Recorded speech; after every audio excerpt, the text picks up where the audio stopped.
السلام عليكم واهلا بكم ضمن هذا البرنامج الخاص والمباشر نخصصه لمناقشة اخر مستجدات ملف الصحراء، وذلك في ضوء الحديث عن مبادرات ترمي الى توسيع مهام بعثة الامم المتحدة المينورسو وتوسيع صلاحيتها لتشمل مجال مراقبة حقوق الانسان، وهو ما اثار ردود فعل مغربية رافضة.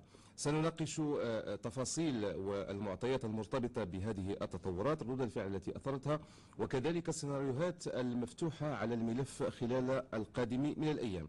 لأجل ذلك يسعدني أن أرحب بكل من أحمد سالم لطفي، عضو المكتب السياسي لحزب التقدم والاشتراكية. مرحبا بك. شكرا. بداية سي لطفي، واش فاجأتك هذه التطورات؟ لا، ماشي بالصيغة ديال المفاجأة، ولكن كاين عنصر مفاجأة متعلق أساسا بالعلاقات اللي عند المغرب مع الولايات المتحدة الأمريكية. فربما أن السنة الماضية منذ سنة تقريبا لما تم إعفاء كريستوفر روس من مهامه من طرف المغرب، كما حصل من طرف البوليساريو لما رفض استقبال غرسون، ثم بتدخل من الأمين العام المتحدة في مكالمة مع صاحب جلالة أكد له بأن كل ما يتعلق بمهام المينورسو كما هو معمول في اتفاقية وقف إطلاق النار في 1991 لا تغيير فيه. الآن هناك منظمة غير حكومية تفرض على دولة باش تغير الموقف ديالها.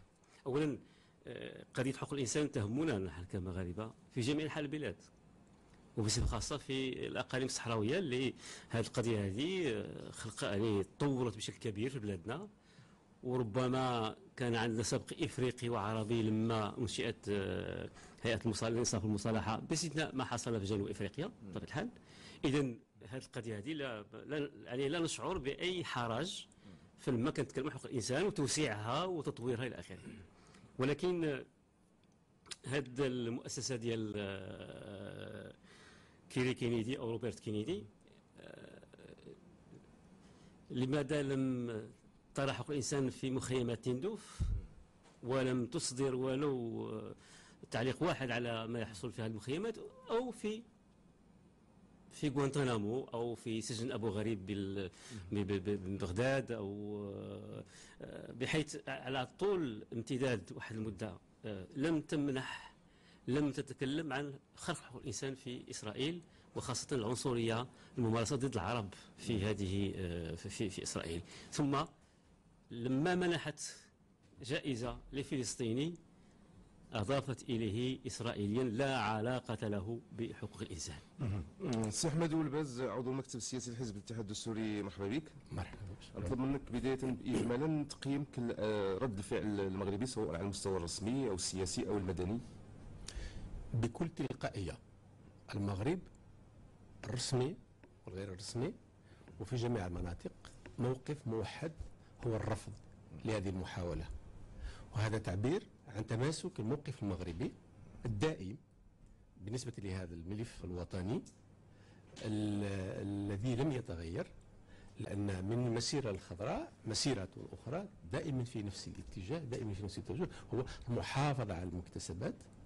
الصحراء جزء من المغرب، وبطبيعة الحال كل محاولة لإدخال تغيير على مهمة بعثة المينورسو التي جاءت أساسا لمراقبة وقف إطلاق النار منذ 1991 تعتبر مسألة مرفوضة.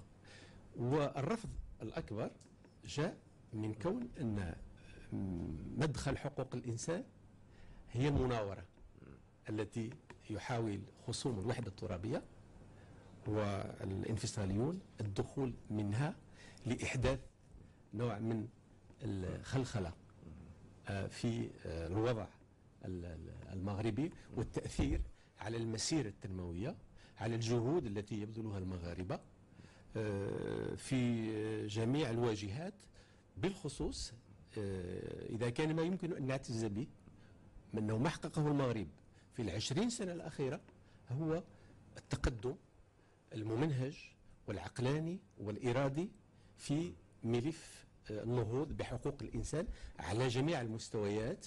والدستور الجديد كرس هذا المكسب، وفي نفس الوقت وسع من إمكانية توسيع مجال حقوق الإنسان حينما جاء بمضامين جديدة، حينما نص على جيل جديد للحقوق والحريات، حينما أقر بالتزامات المغرب إزاء المنتظم الدولي فيما يتعلق بالانضمام إلى مختلف المواثيق الدولية والاتفاقيات التي تؤطر حقوق الإنسان. نعم. سي محمد نشناش، رئيس المنظمة المغربي لحقوق الإنسان، مرحبا بك. أهلا، شكرا. كما تحدث عن ذلك سي الباز، المغرب يقول بأنه حقق مكتسبات وراكم يعني مكتسبات في مجال حقوق الإنسان. هذه التطورات الأخيرة ربما لا تكشف أنه المغرب ربما لم ينجح في تسويقها بالشكل الجيد للمنتظم الدولي. هو هذا حقوق الإنسان من طرف خصوم المغرب هو كلام حق أريد به باطل. حقوق الإنسان في المغرب عندما وقعت تجاوزات، هذه التجاوزات في الستينات والسبعينات والثمانينات كانت في كل أنحاء المغرب، كانت في صحرائه وشماله. لكن الآن في السنوات الأخيرة يعني كما قال الأخ يعني الأمور يعني تغيرت جذريا، وخصوصا بعد الموافقة على الدستور المغربي الجديد الذي يجعل المغرب أنه المواثيق الدولية هي أسمى من القانون الوطني، وهذا شيء يعني مهم ويشرف أن المغرب يلتزم به. احنا كمنظمة حقوقية والمنظمات الحقوقية الأخرى المغربية تعمل في الصحراء منذ أكثر من 30 سنة حماية حتى للذين هم خصوم للوحدة الترابية.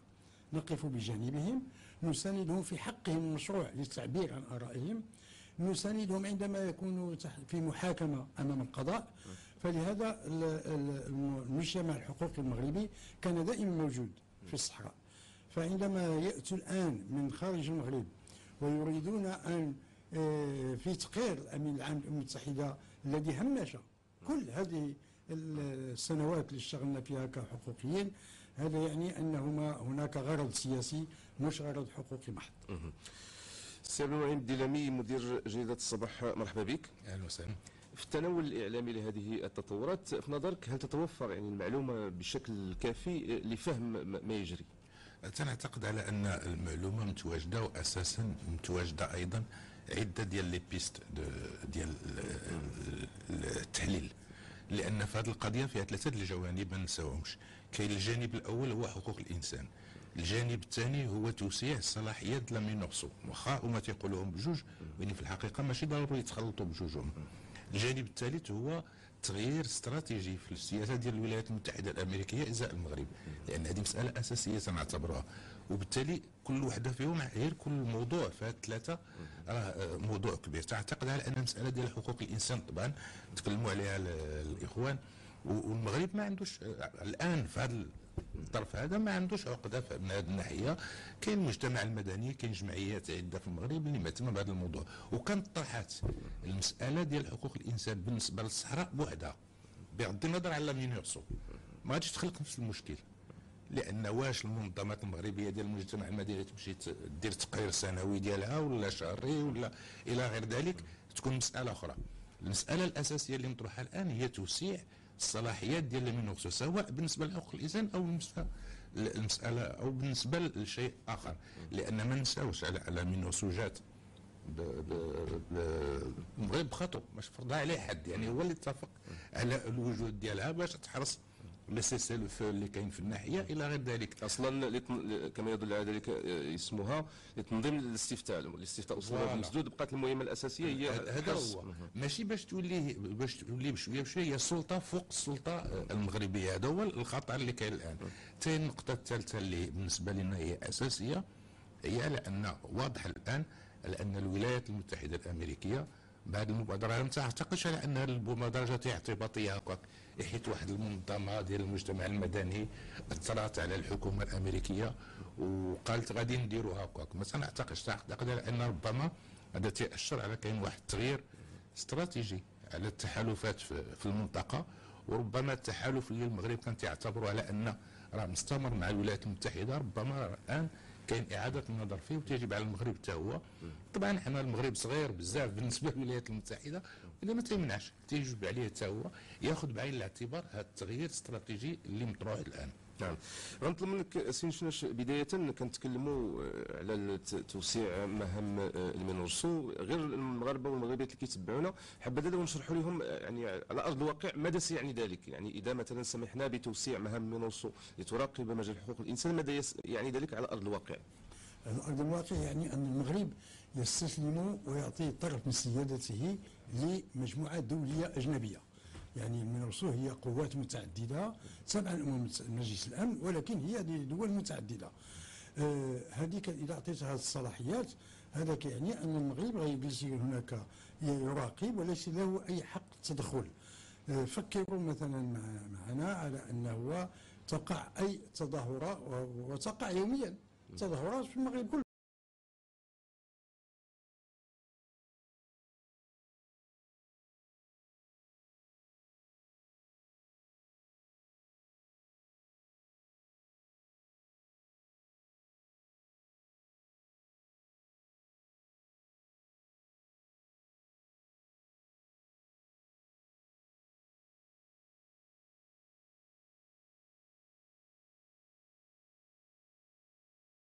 حقوق الإنسان كذلك، الحق في الأمن والحق في الاستقرار والحق في التنمية، هذه من الحقوق الأساسية.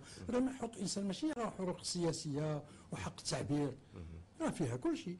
إذا مسينا بهذا الشيء غنمسوا بكل ما يتعلق بالبرامج التنموية اللي هي كبيرة في المنطقة. شنو هي السلطة في الخطورة ديال إذا ما وسعت المهام، الخطورة ديال على أرض الواقع؟ على أرض الواقع كنبقى نستنتج بأنه هذاك واحد طرف كبير من السيادة المغربية اللي ما غاديش المغرب نهائيا يتحكم في مجريات الأمور داخل. ولا ما خانتنيش الذاكرة هذا هو اللي كان في البلان بيكر 2 أنه الأمم المتحدة تشرف على الاستفتاء وتبقى في المنطقة واحد مدة 5 سنين عادي يبدا الاستفتاء. فإذا دخلت الأمم المتحدة بجيشها في البلاد معناه بأنه ما بقيتش يتحكم نهائيا، وهذا هو الخطأ اللي كاين. ولذلك احنا عندنا الحمد لله الثقة في شعبنا وفي بلادنا أن قادرين باش نرفعوا هذا التحدي هذا. وكما قال الأستاذ ديلمي يعني هذه الرفض التام لهذا الشيء. وفي نفس الوقت كنظن بأنه الآن دقت واحد الساعة اللي هي حقيقة حاسمة في التاريخ ديال البلاد ديالنا. فكما في قامت المسيرة باجتهاد من الملك حسن الثاني رحمه الله، الآن يمكن نبدأ مسيرة أخرى بطريقة أخرى بشكل آخر، ولكن لن نرضخ هذا الأمر الواقع. ثم كما قال عرف الجميع الولايات المتحدة الأمريكية ليس لها أصدقاء ولكن لها مصالح. كنعرفوا بأن المصالح الاقتصادية الأمريكية في الجزائر هي أكبر بكثير مصالحها في المغرب. كنعرفوا بأن التبادل الحر بين المغرب والولايات المتحدة كتستفاد منه أمريكا بالأساس ماشي المغرب. إذن كاين فعلا واحد التغير ديال الاستراتيجية ديال الأمريكيين في المنطقة. نشوف سي الباز واش كيشاطر هذه القضيه انه الاضافه للمشكل ديال السياده في حاله ما تم توسيع مهام المينورسو واش كتشكل خطر اخر؟ الخطوره قائمه على مستوى على الاقل 2 المستويات، على مستوى المنطقه داخل الاقاليم الجنوبيه فيما يتعلق ب يعني هذا اجنده او محاوله لاشعال الفتنه، وهو ان غادي يكون مدخل للافلات من العداله، بحيث ان اي شخص يرتكب جريمه ديال الحق العام لا يتابع لا يلقى عليه القبض بطبيعه الحال غادي يقدم راسه بصفته انه انفصالي وانه كيحتمي امام المينورسو خصها تحميه، وبالتالي غادي نكونوا كنأثروا الفتنه كنأثروا الفوضى في المنطقه كلها. وخطوره اخرى ان هذه الظرفيه بالذات وجاء في تقرير الامين العام للامم المتحده بان الوضع في الساحل والوضع في مالي غير مستقر وقابل للاشتعال. هذا بمعنى اننا بغينا نوسعوا الدائره ديال الاشتعال وديال لا استقرار اللي تشمل المنطقة كلها، بحيث لا يمكن لأحد أن يقدر أو يتصور ما مدى النتائج على المنطقة. وفي نفس الوقت هو نوع من إلهاء وإفراغ المجهود اللي كيقوم به المغرب على مستوى التنمية. فمثلا واش المغرب غادي يتفرغ لمواصلة برامج تنموية في المنطقة وتوسيع المجال الحقوقي؟ احنا اللي كنطمحوا ليه شنو هو؟ أن بغينا نزيدوا نوسعوا في المجال الحقوقي لكي يأخذ الأبعاد الاقتصادية والاجتماعية والثقافية، وبغينا من النموذج المغربي يكون نموذج رائد في المنطقة كلها، بحيث طموح ديال أي إنسان مغربي، أي مسؤول مغربي، أي النخبة المغربية، وهو أننا بغينا نحققوا أبعاد أخرى اندماجية في المنطقة من خلال حقوق الإنسان والديمقراطية. وهذا كنظن كيزعج أطراف، كيزعج الجيران، لأن الأجندة اللي كيشتغلوا عليها كقوة بترولية والغاز الطبيعي، هذا الملف ديال حقوق الإنسان ما مطروحش. والملاحظ على أن الحراس ديال حقوق الإنسان ما كيفتحوش الملف الحقوقي في الجزائر نهائيا، بينما المغرب هو اللي هو ملتزم واللي هو كون يعني جيل مغربي بنخب رائده اللي ممكن حنا نلعبوا الان واحد الدور اننا حنا نقيموا الممارسه الحقوقيه لدى الاخرين، ماشي فقط نقيموا. هذا كيجرنا السي الباز ان ربما كاين مجموعه الاطراف يعني الدوليه اللي خصوصا يعني في السنتين الاخيرتين كاين يعني واحد النوع ديال التشجيع المغرب على المضي في الاصلاحات اللي غادي فيها، وكاين اللي كيتكلم عن نموذج في المنطقه وهذا. والان ربما هذه التطورات عكس التيار، ربما عكس التيار، وكان حديث ربما في وقت معين بان نموذج ممكن يصلح مثلا لدول الجوار وهذا. واش ما كتشوفش انت سي الباز ولا السي الديلمي بان هذا اللي وقع عكس التيار اللي ولا على الاقل عكس الفهم اللي كان عندنا لما يجري؟ هو عرقله ممنهجه السياسة المغربية في المجالات متعددة، منها حقوق الإنسان، منها التنمية، منها هذا النموذج هذا مزعج. وبالتالي نحن نعاقب بآليات وتقنيات، يعني لأن المغرب أخذ طريقه وأخذ المسار الطبيعي التنموي اللي ممكن يحقق به واحد النوع ديال التميز في المنطقة. سيدي لمي، تعتقد ان هذه المساله ديال حقوق الانسان مطروحه الان ما هي الرماد في العينين، ماشي هي الاشكاليه الحقيقيه. الهدف من هذا الشيء كله هو تولي يعني الاداره المباشره ديال منظمه الامم المتحده على المنطقه، لان هذه القضيه لو بروميي با باش غتولي لونو هي كي ادمينستر بارسيالمون لي تيريتوار، ومن بعد غتبقى غادي تتوسع من بعد. هذا هو حقوق الانسان هو المدخل الاسهل اللي صعيب اللي غادي يجي يوقف ضد حقوق الانسان. في الحقيقه ماشي هو الهدف في حد ذاته. كون المغرب دار مجهودات فيما يخص مساله حقوق الانسان في الداخل هذا لا يناقشه احد، واني راه مصالح هذه كبار من المغرب وكبار من شنو دار ولا ما دارش. حتى نعرفوا على ان الدول المجاوره ديال المغرب ما دارش حتى النص، ما تقدمتش حتى النص اللي تقدم فيه المغرب من الجزائر طبعا اساسا. ولكن وقعت شي مسائل هاد الشهور الاخيره، لا سيما هذاك الشيء اللي وقع في لو ساهل في المنطقه في المالي بين غير تعتقد غير خلط الاوراق من جديد. بان اولا على ان والجزائر استطاعت تفرض على انها عنصر اساسي في هذه الاشكاليه، ولان ضروري تفاوض معها. الى بغيتي حل ديال في المساله ديال الساحل ضروري انخراط ديال الجزائر في هذاك الحل بطريقه او باخرى. وبين تنعتقد على ما تيبان وبين الضغوطات اللي وقعت، هو اولا تساعد على ان المساله ديال الصحراء تمشي في اتجاه اللي تيولمها، باش هي كون كونتر بارتي تلعب الدور اللي مطلوب منها من طرف الولايات المتحده. تعتقد هذه المساله تتفسر شيئا ما التغيير اللي وقع في الاتجاه ديال لي زيتازوني. في الجانب الاخر هو الاقتصادي. راه مباشره بعد هذه المحاوله ديال حقوق الانسان غادي تجي الاجنده ديال الثروات طبعا، يعني مرحله ثانيه البحريه ولا الفوسفات ولا الامكانيات الباطنيه اللي موجوده، واللي الاستراتيجيين الاقتصاديين ولا هذا كيضربوا الحساب. سي شناش كاين اللي كيتساءل لماذا مثلا الحديث عن توسيع يعني ومراقبه احترام حقوق الانسان يعني في الاقاليم الجنوبيه، هذا بالمقابل يعني غض الطرف على ما يقع يعني في الضفه الاخرى خصوصا في المخيمات. واش في نظرك هذا الداعون الى هذا التوسيع يقدروا يمشيو يعني في الاتجاه ديال انه يمشيو يراقبوا تما، وحتى مثلا اتيح هذا الشيء واش ممكن فعلا انه تكون مراقبه فعليه في ظل الوضع القائم هناك؟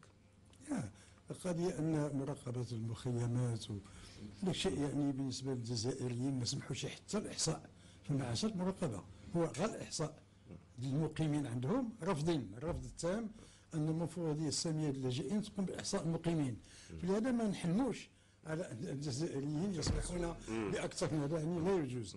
أنا كنعتقد اللي وقع هو أن خصنا نشوفوا تاريخ المغرب يعني من بداية القرن وهو دائما يعني كان تحت الرقابة الدولية اللي فككت وحدته واستعمرته بأطراف متعددة. والخطأ التاريخي اللي ارتكبناه وهو أن لم نفرض وحدتنا من اليوم الأول للاستقلال. هذا خطأ تاريخي ارتكبه المسؤولون آنذاك عند المفاوضات مع الإسبان. فالآن احنا مازال كنجروا الوحدة الترابية المغربية، والآن اللي وقع الآن بالنسبة في رأيي وهو أن المغرب مر بالربيع ما يسمى بالربيع العربي. بالنسبة للمغرب كان ربيع، أن مرينا بالمسلسل سلس وبدون بأقل الخسارات، بينما نرى ما يجري في الدول الأخرى. شوف الربيع اللي ماشي حتى خريف، عبارة عن جهنم مستمرة في جميع البلدان التي قامت بالربيع العربي. يعني احنا هذا المثال اللي لنا النموذج السلس وعن طريق السلم والحوار والتوسع في الديمقراطية، هذا يزعج كذلك عدد من الخصوم المغاربة الأجانب اللي كيشوفوا أن المغرب يعني هذا مثال يعني يجب أن يقتدى به أخلاقيا، لكن يهدد مصالحهم المستقبلية. نقطة أخرى توقفوا عليها المراقبين يعني في التطورات الأخيرة، هو كاين واحد الصمت على الأقل على المستوى الرسمي الجزائري. غادي نسولكم ربما كيفاش ممكن نفسروا هذا الصمت، واش أنهم في وضع مريح أو أنه كاين عوامل أخرى؟ سي لطافي. لا، أولا لأن الصمت الجزائري يمكن نفهموه بجوج ديال الطرق. أولا في المغرب كاين حريات، كاين ديمقراطية، كاين حرية التعبير، التجمع. ما يحدث في الأقاليم الصحراوية على الرغم من أحداث العنف اللي كانت، ولكن كان هناك احترام لحرية التعبير. في الجزائر الطوق بالنسبة للمخيمات، ولأول مرة في التاريخ البشرية أن لاجئين يطوقهم عسكر مسلحين. ثم إذن إمكانية تحرك المغاربة الكاينين في تندوف إمكانيات ضعيفة جدا، باستثناء الانتفاضة اللي كانت في 1988. ما عدا ذلك الجزائر فرضت عن طريق مخابراتها وعن طريق جيشها فرضت واحد السيطرة تامة على بغيت نرجع فقط لحقوق الإنسان. كما قال الأستاذ النساش، على الرغم من يكون الأمين العام المتحدة طلب بالإحصاء الدقيق لسكان المخيمات. أولا هذا شيء ضروري باش الأمم المتحدة تعرف معهم كتعامل، وثانيا نظرا لكون الإعانات الإنسانية يتم. ثم حقوق الإنسان أيضا، لماذا هذه المدة كلها والأمريكيين وغيرهم ما فرضوا شيء تطبيق اتفاقية جنيف حول اللاجئين اللي كتعطي الحق للاجئين في أي دولة، إما يبقاو تما يستقروا أو يرجعوا لبلادهم أو يمشوا لبلاد أخرى. ما عمرها طبقت هذه اتفاقية جنيف ومعروفة بالنسبة للاجئين. إذن أنا متفق أنه هناك استراتيجية كبيرة، ومن دون شك ما حصل حتى في مالي وتدخل الفرنسي في مالي، ثم انسحاب بداية انسحاب فرنسا من مالي، من دون شك ان ثم الان كتكلم الصحافه كثير على ما عند مالي من ثروات البترول ومن ثروات لدرجه حتى الدوله العربيه الان تهتم بهذا البلدان. اذا على اي حال هناك، ولكن انا تنقول نعاود نرجع نقول بانه عندنا الحمد لله تاريخ مليء بهذه الوقفات الصامده ديال شعبنا، ومن دون شك بالتكاتف بالوحده ديال الشعب ديالنا غادي نتمكنوا باش نفشلوا هذا المخطط. نرجع لقضيه الصمت الجزائري سيدي لامين، كيفاش كتفسرها انت؟ تعتقد على ان الجزائر الان داخله في كي تيقولوا ان ديل افيك لي زيتازوني، وبداو تيبان النتائج ديالو. رسميا الجزائر دائما تتقول لك هي ماشي طرف في هذا الشيء هذا، وبالتالي طبعا غادي تسكت لان لصالحها تتفسر هذا الشيء اللي واقع. على الاقل حتى الا ما تخادتش هاد لا ريزوليسيون هادي حتى كان فيها تراجع ولا هذا، على الاقل نجحت في قضيه الى كاسي داك لاليونس اللي كانت بين المغرب والإيتازوني ولا ضعضعتها بصفه قويه. وانا تعتقد ان في الحقيقه الاهداف ديالها اكثر من داك الشيء، وبالتالي طبعا هي مش تسكت لان هادشي في صالحها، اللي غادي في صالحها هي 100%. يعني في صالحها واخا ما ينجحش البلبله اللي خلق اللي غادي يكون عندها يعني تبعيات ديالها من بعد، هذيك كلها راه افضل بالنسبه لها. طبعا انا ما تتفقش مع الناس اللي تيقول لك المغرب قصر في السياسه ديالو الى غادي. نو، المغرب ماشي يقصر في المغرب امام واحد الوضعيه تتغير في الناحيه. في 30 سنه وقعت تغييرات جيوستراتيجيه قويه جدا، وبالتالي كان ضروري يتكيف معها بطرق عده. بقى الان اللي مطروح بالنسبه للمغرب هو ياخذ العبره بهذا الشيء اللي وقع، لان ما يمكنش نبقاو في اون سيتياسيون بلوكي هكا. اون سيتياسيون بلوكي هذاك اللي تيبقى واقف فيه تجي في التالي، لان الاطراف الاخرى تتحرك وتتربط اتصالات، تتربط تحالفات الى غير ذلك. بالتالي الا كان شي عبره غادي ناخذوها الان، ياخذها المغرب، ياخذوها المسؤولين، ولا انه ضروري وضع واحد الاستراتيجيه اللي تغير الوضعيه. ما نبقاوش في هذه السيتياسيون هذه. المغرب اقترح الاوتونومي، ما كانش رد فعل من الجانب الاخر عليه الان يدوز لمرحله اخرى. واش التفعيل فعلا ديال ذاك الاوتونومي واش وين ضروري ما نبقاوش باغاليزي هكا. اما فيما يخص هذه القضيه ديال لو بياج ديال لا مينورسو على انها تولي هي متكلفه بحقوق الانسان، انا في نظري المتواضع ما يمكنش تقبل وما خصهاش تقبل، لان بالنسبه للمغرب الاشكاليه ماشي الصحراء بوحدها. اولا قلتها قبيله بالنسبه لي ماشي حقوق الانسان، هذاك ماشي مشكل. لو ام دي اش لا ام دي اش هذا تجي حتى منظمات المقرر مثلا الامم المتحده حول التعذيب تجي تصيفط الممثلين ديالها يتسارعوا ويديروا تقارير. مجلس الوطني لحقوق الانسان هذاك ماشي مشكل. يعني حتى الدولين يجيو ماشي اشكال، ولكن تغير لو موند ديال لا مينورسو هذا شيء اخر. لان بالنسبه للمغرب الاشكاليه ديال الصحراء ماشي الصحراء في حد ذاتها. الاشكاليه المشكل هو لان الى ما عرفتش كيفاش نقولها، الى لا قدر الله وقعت شي مصيبه في الصحراء، راه ردود الفعل ديالها على التركيبه ديال المغرب بنفسه مطروحه. سي اون كيستيون دو في و دو مور بالنسبه لنا كمجتمع. سي با يونيكمون ان تيريتوار فيه مشكل وربما نو. الان سي اون كيستيون فيتال بالنسبه لنا كسوسيتي. هذا من ناحيه. و en même temps الا سمحتي جوست دو مو، الحاجه الوحيده اللي مهمه واللي هي القوه ديالنا كي قال الاستاذ، وعلى ان في المغرب on est passé par le printemps arabe positivement. استطعنا on l'a positivé. الدوله الوحيده في العالم العربي كي لا بوزيتيفي جوسكا بريزون. الاخرين كلهم مازالين on sait pas encore. في احسن الظروف on sait pas encore. المغرب a réussi à le positiver. Et il a positivé comment? C'est-à-dire outre l'évolution اللي كاينه، النظام، حكومه جديده الى غير ذلك، الدستور الجديد الى غير ذلك، ولكن حاجه اللي هي اساسيه الان غتنفعنا، وعلى ان الى دوني اون ليجيتيميتي اكبر بالنسبه للنظام، بالنسبه للدوله المغربيه، شرعيه اكثر بالنسبه للنظام المغربي وبالنسبه للدوله المغربيه. هذه المساله اللي اساسيه اللي يمكن